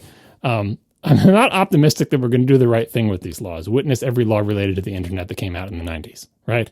But I think that is actually the right remedy for this situation. Aside from Apple, doing the right thing by itself, but like relying, and we've talked about before, relying on the benevolence of the powerful for Apple to preemptively do the right thing. That's the right move for Apple, but who knows who will be running Apple in 20 or 50 years. I would much rather have some laws on the books that sort of define what is and isn't acceptable within this space, so that any new company that springs up, say Apple goes down in flames, Google disappears in 100 years, like whatever company pops up in this space, that these regulations apply to them and, give privacy protections, protect the economy, and don't allow the companies that control the platforms to control all the profits. We are sponsored this week by Remote. Do you employ or pay workers in other countries? Even if you don't yet, you might soon. Now that remote work is the norm, employees have more freedom than ever to move around. If you want to keep your best people, you have to stay flexible. That's why Remote makes it easy for companies of all sizes to employ global teams. They take care of international payroll, benefits, taxes, and local compliance, so you can focus less on paperwork and more on growing your business. Remote helps you onboard full-time employees or contractors in countries all over the world in minutes on its simple, easy-to-use platform. Even better, Remote lets you rest easy by providing the most comprehensive intellectual property protections and data security in the industry. They own full, local legal entities in all of their covered countries, guaranteeing you never have to deal with a third party ever. To save you money, Remote never charges any fees or salary percentages. You get access to everything Remote offers, from payroll to compliance to benefits management, for one low, flat rate. No hidden fees, no surprises ever. Just the best global employment solution in the business. Best of all, our listeners can get even a bigger discount than that. You can get 50% off Remote's full suite of global employment solutions for your first employee for 3 months by visiting remote.com/ATP and using promo code ATP. Once again, that's remote.com/ATP, promo code ATP for 50% off for your first employee for 3 months. See why top global companies like GitLab trust Remote to manage and pay their international teams. Whether you want to hire one person or 100, Remote makes it easy. Once again, visit remote.com/ATP and use promo code ATP to get started. Thank you to Remote for sponsoring our show. All right, let's do some Ask ATP. Jason Bates Brownsword, what a great name, writes, love the show. I was listening to the show on my way to work, and you grabbed my attention when you were talking about hiding the icons in the menu bar. As soon as I got home, I started getting rid of the icons until I got to Dropbox. How do you get rid of it? Well, for me, I got rid of Dropbox. And as I think I explained last episode that I'm using a combination of Synology Drive, of which there are like 8 different things that Synology has done that they call Drive. But there's one of them that is basically their de facto Dropbox clone. And then that in combination with, I think it's called Synology Cloud Sync, which will synchronize on your Synology a folder on your Synology with your Dropbox. So my Synology Drive is my quote-unquote Dropbox. It's my shared file structure. And one of the folders within there is where I synchronize my Dropbox. And so that's how I've done it. And if you happen to have a Synology, I cannot recommend it enough. But for those of you who don't, I don't know, bartender, what do you guys do for this? Yeah, that was why I put this item in here, because when we were discussing the population of your menu bar and I was helping you get rid of icons that you didn't need to be in there, lots of people said, you guys should check out Bartender. So anyway, yeah, we all know about Bartender, but just for the listeners, if you don't, and this is the actual answer to this question, if you actually don't want to stop using Dropbox, there are multiple utilities, Bartender being the most well-known, that will let you hide, collapse, condense, and otherwise manipulate the icons that are in your menu bar. Like Bartender is itself a third-party application, and what it does is it goes into your menu bar and lets you rearrange and collapse and hide icons that are there. So if you have an icon like Dropbox, and Dropbox itself doesn't let you hide the icon, but you still want to be running Dropbox, check out Bartender. What's the other well-known one? I forget the name of the other one. But anyway, there's multiple utilities to do this, but Bartender is very well-known. I've had it for a long time. I've run it in the past. Now my monitor is so freaking wide, I don't have to worry about it anymore. But if you want to hide Dropbox, check out Bartender. Yeah, there's also, I think it's Vanilla, if I remember right. It's by the same fellow who does Rocket, which is itself a must-have in my personal opinion. Rocket is a system app it's a menu bar app that lets you do Slack-style typing of emojis, basically anywhere you can do text entry on your Mac. So I'll put a link to that in the show notes as well. And I'm not going to stall for time and look it up at the moment, but I believe that it's vanilla that does a similar thing. This is by Matthew Palmer, that does a similar thing to Bartender. It's a little bit different in the mechanism by which it does it. But yeah, I mean, Rocket gets my highest recommendation. Vanilla I haven't tried in a while, and it was a little glitchy for me when I was using multiple monitors. But you should definitely check it out and see what you think. Oh, yeah. And for people who don't know, like if you hold for the Apple icons, I know it's confusing in Big Sur when they added the control center thing or whatever. But anyway, if you hold down the command key, you can drag most Apple menu bar icons off of the menu bar. You hold down the command key, you drag them off, you drag them down a little ways, and then eventually you get like a remove thing and you let go, right? So for first party ones, you can rearrange them by holding down the command key and dragging them, and you can also remove them, which essentially hides them. Most of the Apple ones also have a checkbox that's buried in some preference pane where you'd never think to look for it. Third-party apps usually have a checkbox in some preference setting somewhere within their app that might be hard to find, but the Apple ones you can usually just drag off. I think it might work for third-party ones too. Let me see. No, it gives me the little buster icon. I just tried to drag Skype off. You can hold down Command and drag it down, and when you get it like 2 inches below, instead of showing the little thing that says it's going to be removed, I just get a little circle with a line through it, which is the OS's way of telling me Skype does not let you remove that icon by dragging it, but the Apple ones can be removed that way. And the Skype one, if it can be removed at all, would be a Dropbox. Would be a checkbox, rather. And if it can't be removed, Bartender or Vanilla. By the way, some real-time follow-up.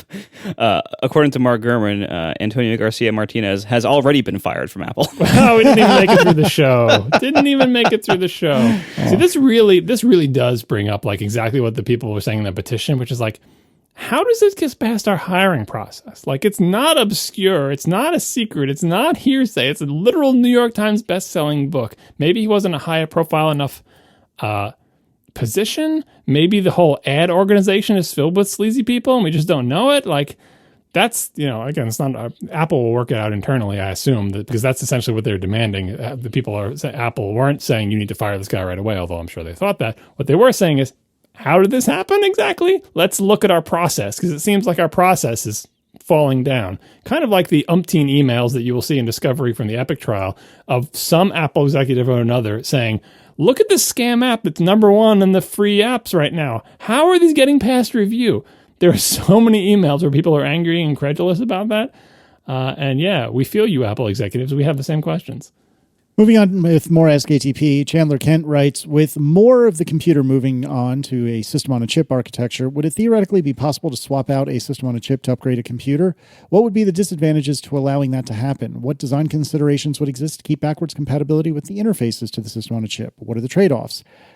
Chandler writes, Apple would never do this, but I thought it would be an interesting discussion. Can we just start saying SOC?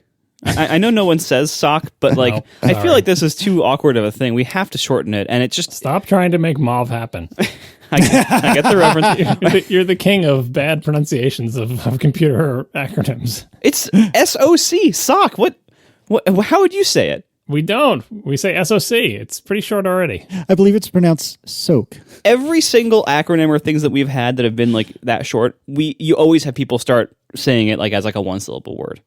Yeah, but then you have the GIF war, where there's the people who are right that say GIF and the people who are wrong that say GIF. And But you also got SOCs. I mean, you probably don't know this, but people who work in big companies know SOCs is already a thing. Oh, what is it? Standard operating procedure? Like what are we? No, SOX, Casey. You know. Oh, is that what am I thinking of? No, I don't know what it is. What's the? Oh, no, I'm thinking of Oxford. No. What's the Sarbanes-Oxley? There it is. Is that it? Yep. Okay. Yep. There you go. So it's a little bit of a sound alike. Anyway, SOC. That's what we're calling it. Right. So if one were to do this, I mean, the very first thing you'd have to do is make it socketable, right? Or whatever. God, it's been so long since I built a computer. Yeah, socketed. Yeah, whatever. Bop it. Yeah. Oh gosh. Oh, it's so bad. You would have to make the system on a chip, or SOC, Marco, easily pluggable. So a way to eject it from the motherboard or the logic board and then plug a new one back in, which is a thing that one could do, but particularly on a laptop, I don't think, or even more so an iPad, I don't think you're really going to want to do that. And plus, technology marches on quickly, and there's different inputs and outputs and interfaces and so on. I don't see it happening, and I think there's too many trade-offs. You're dedicating yourself to the inputs, outputs, and socket of the day when you make this chip, and you can't change it for years if you want to stick with it.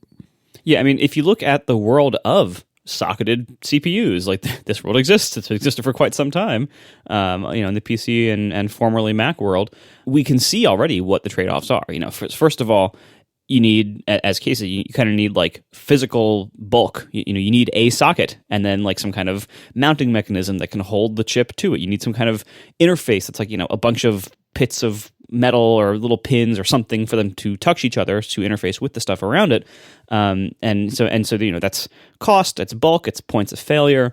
But then also you look at the world of, suppose you have some, Intel or AMD motherboard. After how many years can you still use that motherboard with new CPUs? It's not that many years usually. They change the sockets or things get upgraded because the components around the processor change. Now, you might have things like faster RAM buses and stuff like that. You might have different I/O ports that come in and out of fashion, different amounts of PCI lanes or whatever. Now, as you move into a SOC lifestyle, I'm going to go with it. Oh, gosh. As you move into the SOC make lifestyle, some of that stuff moves onto the chip. So some of that stuff you could theoretically swap out with an upgrade. Like if the memory's on the chip, stuff like that. Like some of that stuff you could make interchangeable.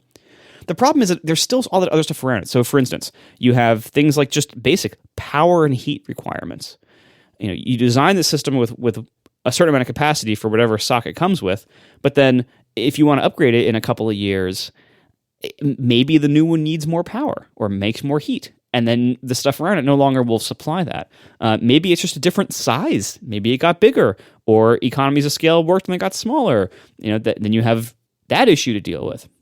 And you also have other things like, the things that it's talking to, not everything is on the SOC. You still have like, in some cases you have RAM that's off of it if you need to have a lot of it. You've got to stop. I can't even parse what you're saying. Stop saying SOC. You're killing me. And you have things like the SSD or like the cell modem or stuff like that. There are other things that are still pretty large things that are not being SOC-ed.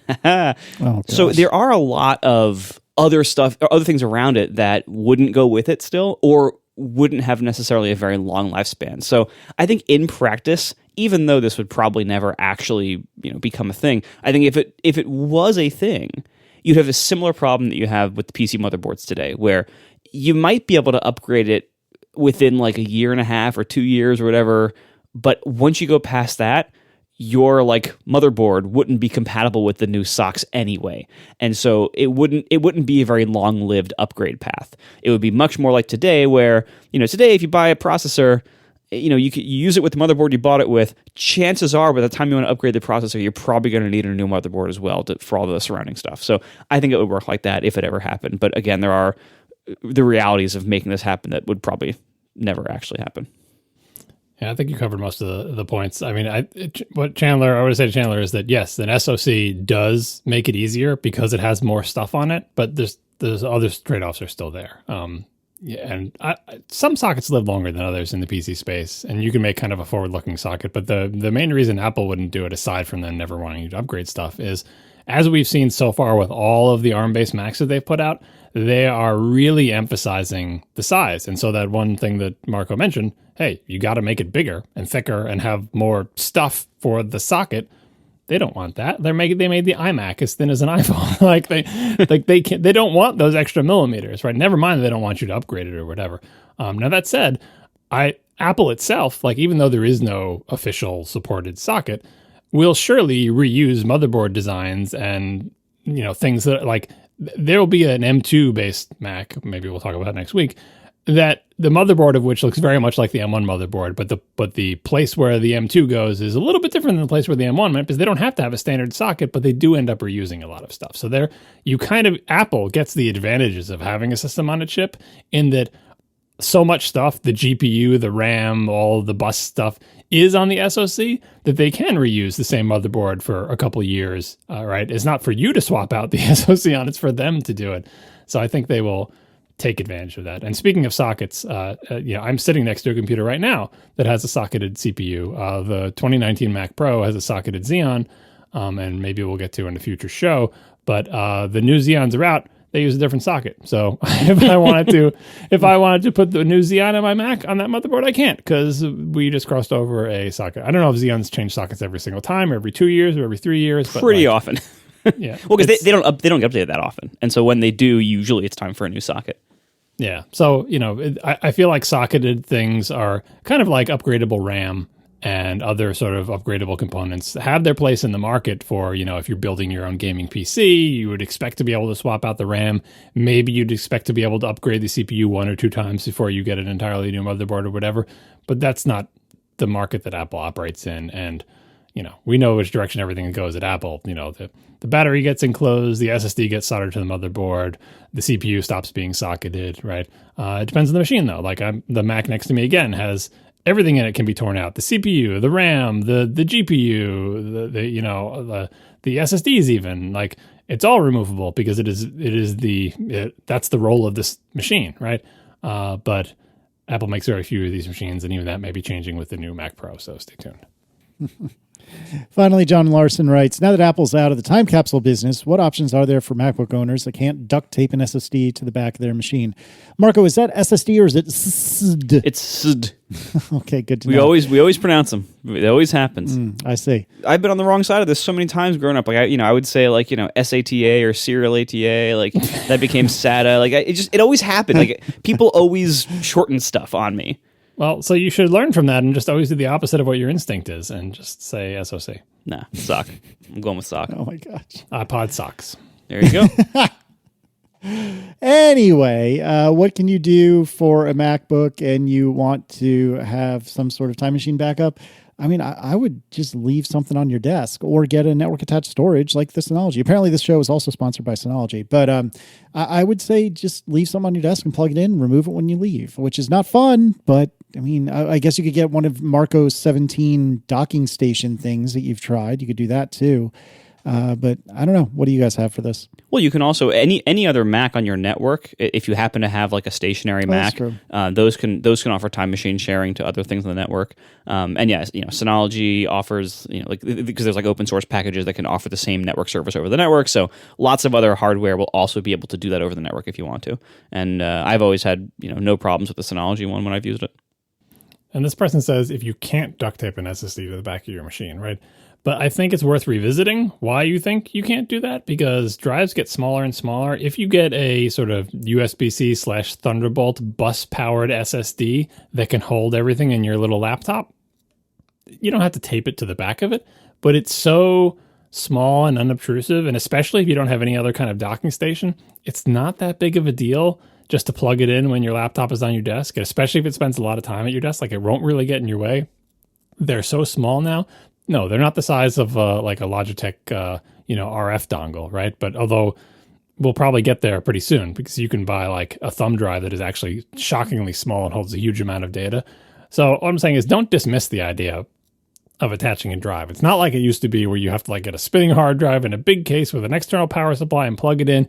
You can get something that looks like a stick of gum that can hold the contents of your, 256 gig laptop or something. You can get something that looks like a book of matches that can hold your 2 terabyte thing. Again, completely bus powered, small, reversible cable.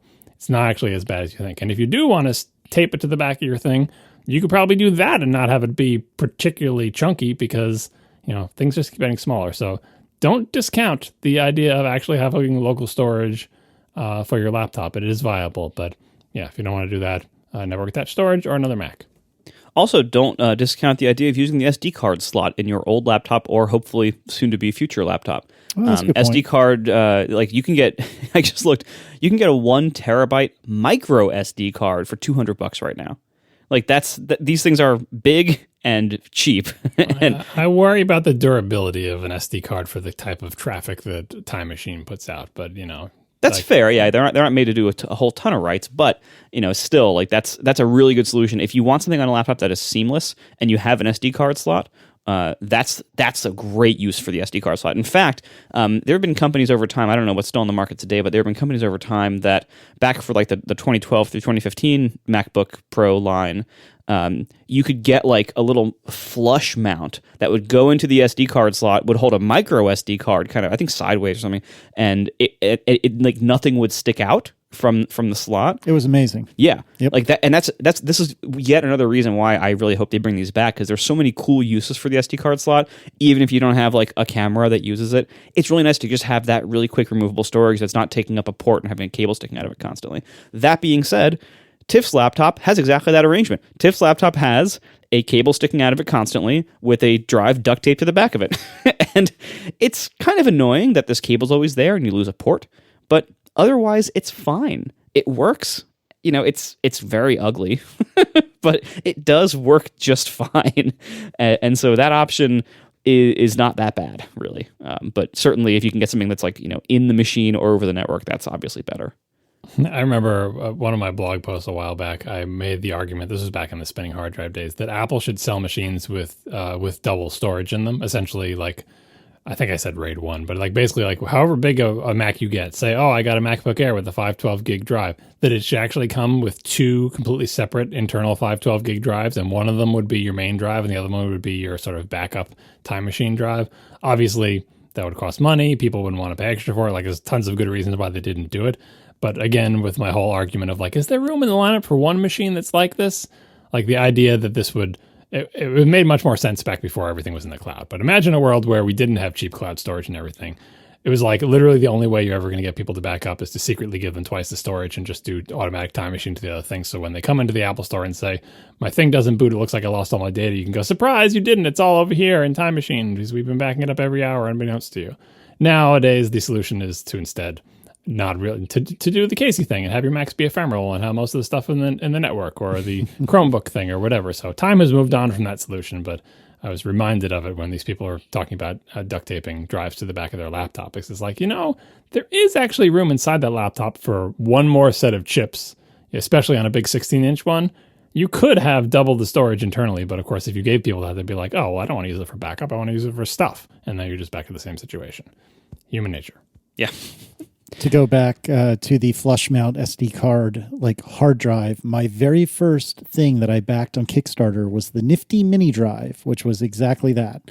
And it was a flush mount thing, so you could add effectively another drive to your MacBook Pro. And I loved that thing. It was great. Yeah, if the SD card does come back, as it's rumored to, that's something I actually plan to do, like just to have that there as like a backup or extra capacity. I did it in the past with the 2015 model. Like it's a very common thing for people to do that, and it's a really cool thing to have. I wonder if I still have this because I haven't used it in probably a decade. I probably tossed it, but I loved it when I had it. I even in an even older laptop, back when you could like easily get to the drives inside of it, I got one of those brackets where you could replace the optical drive with a second hard drive. Yeah. You ever do that? Mm-hmm. I knew people who did, but I did not. That was awesome. I had 2 hard drives in my laptop. Yep. Not great for noise. Anyway, thank you to our sponsors this week, Mack Weldon, Remote, and Memberful. And thank you to our members who support us directly. If you'd like to join them, go to atp.fm/join. Thanks, everybody, and we'll talk to you next week. Now the show is over. They didn't even mean to begin, 'cause it was accidental. Oh, it was accidental. John didn't do any research. Marco and Casey wouldn't let him, 'cause it was accidental. Oh, it was accidental. And you can find the show notes at atp.fm. And if you're into Twitter, you can follow them at CASEYLISS. So that's Casey Liss, MARCOARMENT,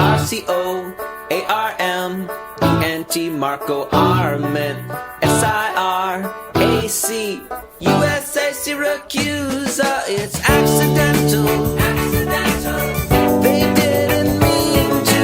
Accidental. Tech podcast so long. So in the after show notes, there's a very interesting line item, which honestly we probably should have talked about last week, but we just ran out of time, given that we were talking about Basecamp. And the line item reads, Marco tried to use Ruby. Now, I should say up front that I've never really used Ruby. Like the only real exposure I have to Ruby is CocoaPods, and I hated it. So what are you up to, buddy? This is not what you think it is. Okay. It is the language, but it's not anything exciting. Okay. So for my town, I wanted to set up like a little 3-page static website. I thought this would be a good excuse to try out GitHub Pages. I knew there was some way to host static websites on GitHub. Mm-hmm.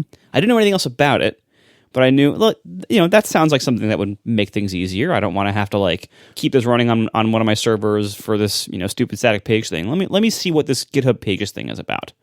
By the way, quick aside, did you see the story about being able to use SQLite databases on GitHub Pages? What?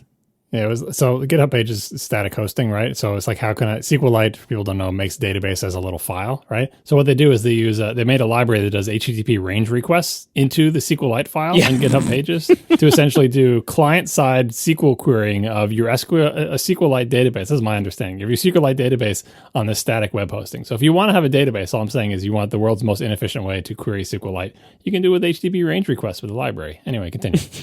Yes, fortunately, I don't need that.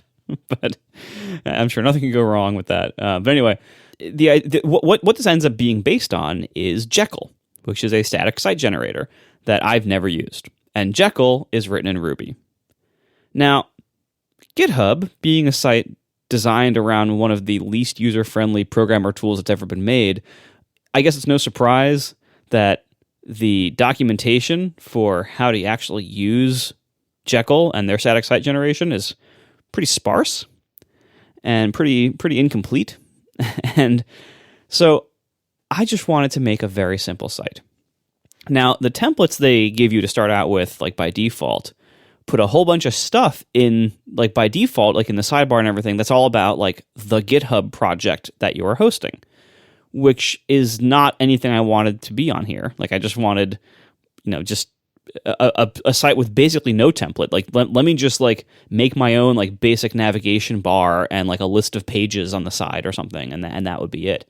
That was very hard to do. And so one thing I realized is it says let's start. This becomes a lot easier if you can run Jekyll locally on your own machine, and that way you can build it yourself without having to commit stuff to GitHub before you can even try to see changes. You can at least run it on your local machine and play with templates and everything there. So I thought, okay, great. Well, quick question here, Marco. Yeah. Why did you just not make 3 web pages? That's a good question. I mean, I know, the old ways seem barbaric to you, but back in the day, the way we would do this is by literally writing each page by hand. We didn't even have server-side includes. It's but you mean you would write the navigation each page, and then on one page you'd have one item highlight? It's yeah, we would just write it all from top to bottom in a text document because it was the old. Anyway, well, that's what I was trying to avoid. I was trying to avoid first of all having to do either write raw HTML or make my own Markdown build script, and I was trying to avoid having to if I wanted to edit the template or the navigation sidebar or something, having to edit 5 pages. But it's I know what you're thinking, because you're a programmer. There's a good XKCD about this, about creating a generic tool for passing salt, right? We all think this way. But if it really is going to be just 3 pages, or even if it's 5, you would have saved a lot of time. Anyway, continue. I would have saved so much time because it ended up taking me 5 hours because you could have written those pages 100 times over. I know. Copy and paste works too, so you don't actually have to retype the nav. So first I'm all right, let me try to set up Jekyll on my Mac. This was a bad idea. Title. So first thing you run into is all right, you have to get Ruby to the right version, and then it's okay, well, first you can't just install Ruby. You have to install this bundler thing. Now, keep in mind, I've never worked with Ruby. I worked with it for 2 seconds back in 2005, but otherwise not since then. So I've never done any of this stuff. So I don't know any of these tools. So I'm starting from nothing. So first, all right, first you got to install Bundler or something, and then Bundler is like a package manager that then you have to install Gem, and then Gem is the package manager installed by Bundler or for Bundler or with Bundler that then Gem has to then install the Gem file from Jekyll that will make the Jekyll build the right Gem, but it's requiring this GitHub Gem, which I don't have here. I have to use Bundler to install the Gem file to install that Gem, and it's like, oh my god! And getting through all of that to even try to get it to run Jekyll without errors on my local Mac just to start a new empty site, I spent hours on this in package management hell. Then I thought, it says you should use Homebrew instead. Okay, I tried that. But then Homebrew starts conflicting with all the other crap that's all over my system and all over Homebrew. And then I eventually, a couple hours later, got the Homebrew version to run, at which point Jekyll gave me a bunch of new errors that were still errors and just different. And it was the most obtuse experience I've had in a long time with software. Well, but the reason, Marco, is because apparently you just need to use RBENV and then it magically just works, or so says every Ruby person I've ever spoken to, even though I have tried using it in the past. And granted, I'm a dunce when it comes to Ruby specifically, but it didn't help me at all. And all the Ruby people say, no, it fixes everything. It's the best. It's a panacea and it's a silver bullet and it's so great. Oh my God, I hated using Ruby so much for CocoaPod. Somebody already came up in the chat room and came in with the line that I was going to say. You don't want RBN, you want RVM. Oh, God. Because, of course, there are two competing things that do that job. Of course. In Ruby. And really, so Marco should have just learned Docker back when we told him to, because he probably could have downloaded a Docker container with Jekyll already set up in it, but apparently he hasn't crossed that bridge yet. Yep, yeah, you're right about that. It took me, and eventually I got it to work. And then I had to figure out how to use Jekyll, which, again, the documentation is pretty sparse. And it's funny, GitHub actually has, in their pages documentation, they link to a few example repositories of using GitHub pages to make, a real website. And they're all so incredibly complicated and inconsistent and poorly documented. And it's just, this entire system was, so comically overwrought and just filled with just massive time sinks. And all I was trying to do was save myself the trouble of running a basic, document directory on one of my servers, serving a virtual host, serving one more virtual host, and other stuff. They take care of the SSL for you and everything. So there's other little niceties of it. But oh my God! And the good thing is, I finally did figure out. Okay, here is a very basic template. Here's a very basic include. Here's how I can make these things work. It's not pretty. It's not, fancy, but it does finally work. And I cannot believe how long it took me to get there. Now, I did actually, so I did finally reach my goal. I have this stupid 1-page or 2-page information site running. I can add to it easily in the future if I ever need to, which I probably won't. But if I ever need to, I can. If you wait too long, the environment that you used to build these 2 pages will no longer work, and you'll have to do another 2 hours of work to get that extra page in. Oh, well, but the thing is, to clarify, I never got it running locally. I just committed to get, and I just, I did server side development here, just kept committing to GitHub and, reading their error messages and committing again and figuring it out. I literally never got it to run locally. That's very efficient. Oh, my word. The other one, by the way, is chruby. So you've got RBM, RMV, and chruby. I don't know. God, I hate this so much. Ugh. Oh, I hate this. Even Perl's got one of these, although I don't use it. Yeah, no, thank you. I do not foresee myself using Jekyll in the future. But the good thing is, if I ever need to host another 1 or 2 page website, I know how to do that on GitHub pages at least. Now I have a template. I can show you how to do a new HTML document in BB Edit. That might save you some time. It gives you a little template, and you can just type your HTML right there, and then you save it. We used to make entire websites like this. My first big website did not even have server-side includes. There was no templating engine. There was no building the site. There was no server-side includes. We would literally type the HTML for every page on every page. And when we wanted to change the navigation, yes, you changed it on every page. To do that, you could do BB Edit's multi-file search and replace. So it wasn't that bad. But yeah, the original web was very often built that way. Oh man. That's right. No CSS. Font tags. And we liked it because it was all we had. Tables for layout. That was a fun time. Yeah, we were lucky to have tables for that. We're excited when you can get an image to appear to the left or the right or in the middle. Center tag. I think I've talked about this on multiple podcasts, but one of my most profound moments, like, so, you know, when like you're learning something new, especially as you, like during your formative years, you very quickly come to accept whatever it is that you're looking at as just the way things are, right? And so I discovered the web in 1993 or whenever it was, and you could have text and H1, H2, and ULs, and you could have images, right? And images would just display in line with everything else, or, you know, like against the left border or whatever. And the very first time I saw Netscape, or not Netscape, Mosaic, it must have been, whatever the first browser to this was, probably Mosaic on X11. And the demo, the wow, like the tech demo, wow, blow your mind page was a page that had 5 images arranged like the 5 dots on the 5 side of a die, you know? Like 1, 2, and then one in the middle, then 1, 2. And I was like, you can't do that. You can't have 2 images next to each other and a centered image. What is this witchcraft? And it blew my mind because in the 4 weeks that I had seen, you know, the original version of NCSA Mosaic or whatever, where you couldn't do that, and then saw whatever this version was, whether it was Netscape or Mosaic 1.1, where you could do it, it's like they've broken the rules of the web. Images are next to each other. What's next for the web? It was mind-blowing. Few things have impressed me as much as that did. And that was because, like, you know, I had so accepted the parameters and limitations of the web in like the month that I'd been using it, that breaking those was like the whole world is cracked open. Anything is possible now. Images are next to each other.